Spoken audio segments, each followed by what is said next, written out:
Hi everybody, thanks for joining me today. I'm going to do number 21 from Charlie Porter's Lyrical Etudes. And some of these are pretty challenging. I haven't practiced this enough, but I hope I can give you an idea of how to work on something like this that's going to be helpful in your own practice. Charlie points out that that's something called the trampoline effect, and we'll talk about that shortly, because I want to see if I can try and explain it. You'll hear quite a few players talking about this. When you know the sensation, it will work for you. But if you haven't experienced it in your own body, it can be a little bit confusing, of a confusing idea. When you know what it is, it works, and I'll try and demonstrate that for you right now. So this is vivace sempre scorrevole, which, as my mom always used to say, look that up, you'll remember it better. It's basically very smooth, just kind of a suave smoothness to it.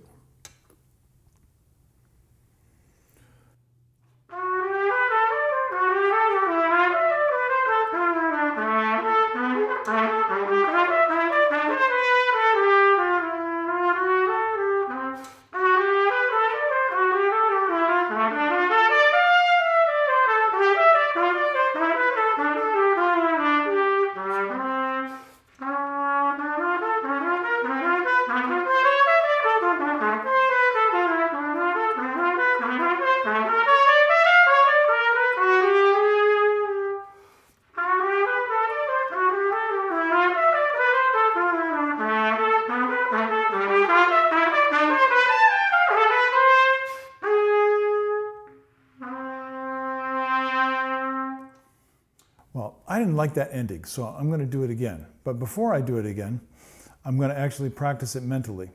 You won't be able to tell what I'm doing, and we'll talk about this stuff later, because mental practice is the most powerful way to practice. But it ain't as simple or as easy as it sounds. So I'm going to start a tempo. This is 2 lines from the bottom.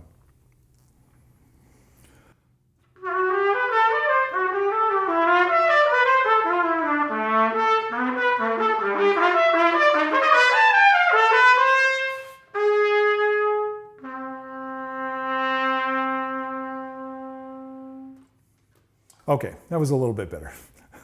Thanks for indulging me.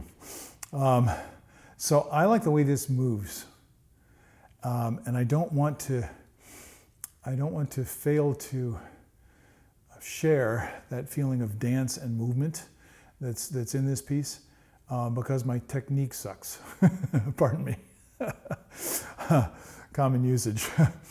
Let's see where we are relative to the tempo. Yeah, so I was pretty close to the marked tempo.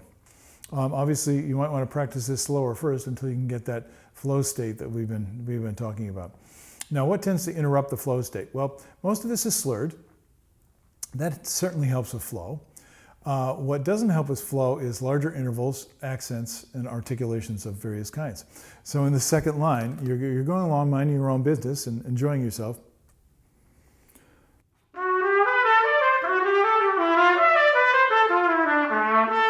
And then you run into this. And you're just like, the road kind of gets rough.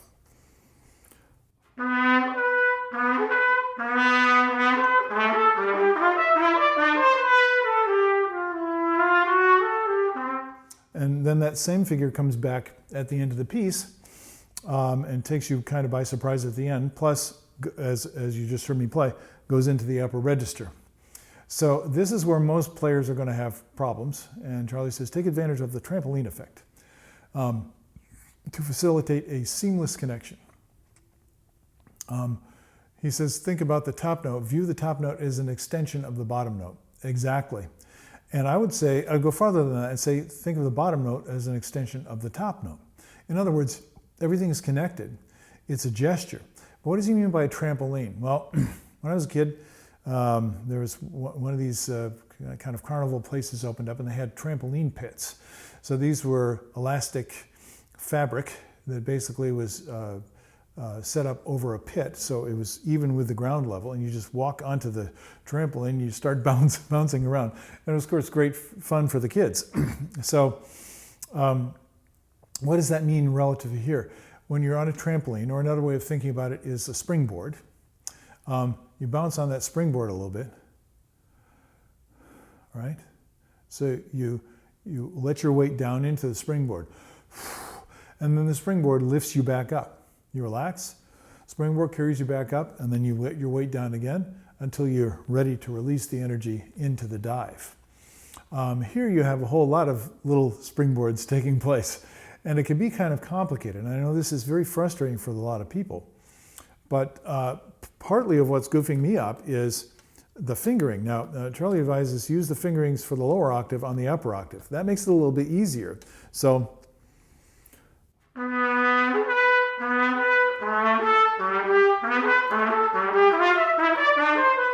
the first two groups of three, I'm going, so my fingering is the same on both octaves, and that makes the fingering a little less complicated. Then we get into an odd finger pattern. The note changes, right? But the finger doesn't change. You go F sharp to F sharp. So these are little anomalies that you want to notice when you're practicing.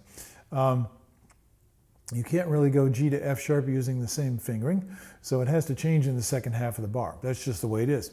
But for that first half of the bar, and you practice it by itself,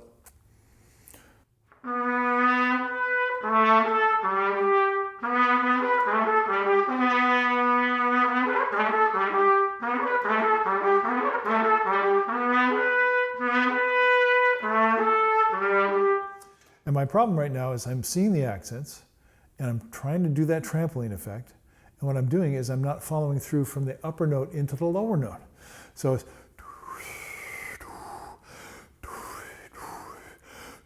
it's a constant movement forward.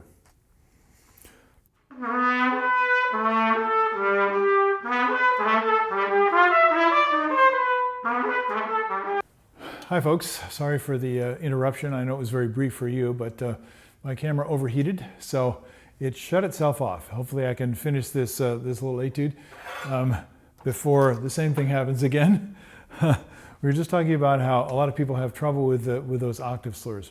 Of course, there are lots of ways to practice them. This is difficult in context, but if you go back to some of the basic material in the Schlossberg, the Arben, any basic method, you're going to have interval work. Slurs is one of the sections in the Arben book where this is important. And you want to gain that kind of facility so that it, as James Stamp used to say, an interval of a second, an octave shouldn't feel any different than an interval of a second. In other words, there's not force involved, there's skill involved. So when you feel like there's a lot of pushing and pulling, a lot of forcing, that's you want to try and avoid that. And that means you need to make it simpler or easier first. So one of the things that I do, and I'm going to go ahead and play the end again, and this time I'm going to play it very slowly. What I'm doing, just so you know, is as I sustain the note,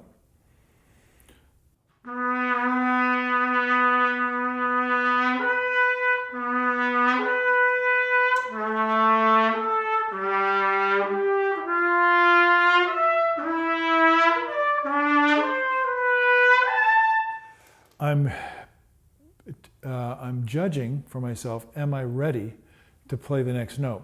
Whether it's the octave going up or the interval coming down, it's always, am I ready to play the next note? And so I'm noticing what my body is telling me. Am I ready or am I not ready? And if I'm not ready, then sometimes I just take the horn off the face. But usually what I do is I relax and let the air flow freely, so now I have a good breath connection between the notes. I'm not talking about pushing the air harder, and hence the trampoline effect.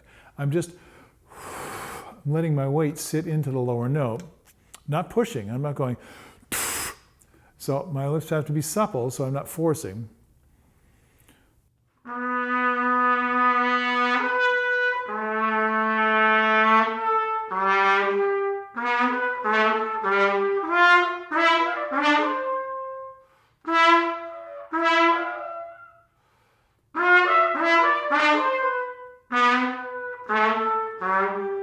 I'm going very soft afterwards. That's much more difficult. If you just, and then on the upstroke, relax and the aperture the opening in your lip closes automatically. If you muscle it or use extra pressure or you choke in your throat, you're never going to be able to do these things. So that's the explanation, but you have to figure it out by doing it for yourself. So I hope some of this has been useful to you. What I didn't like the first time through, I'm going to talk about it again because it's very annoying to me. So I'm finishing up. Everything is fine.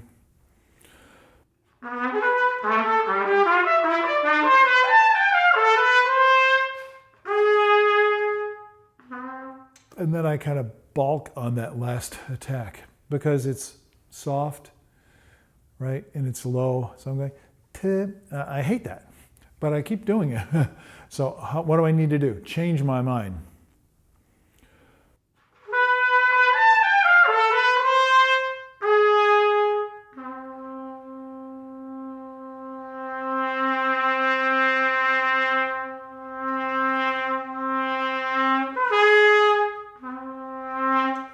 I need to release the air instantly for the last attack. Not, and this is a problem many players have. That's why I wanted to throw this in on the end. Because if you have the same problem I do, I hope that that'll give you some idea of how to begin to work on it. Get confident of your soft attacks, your low attacks, as well as your high attacks. Okay, I hope that gives you some stuff to chew on. And I will see you the next time you have a few moments to spend watching me try and play the trumpet.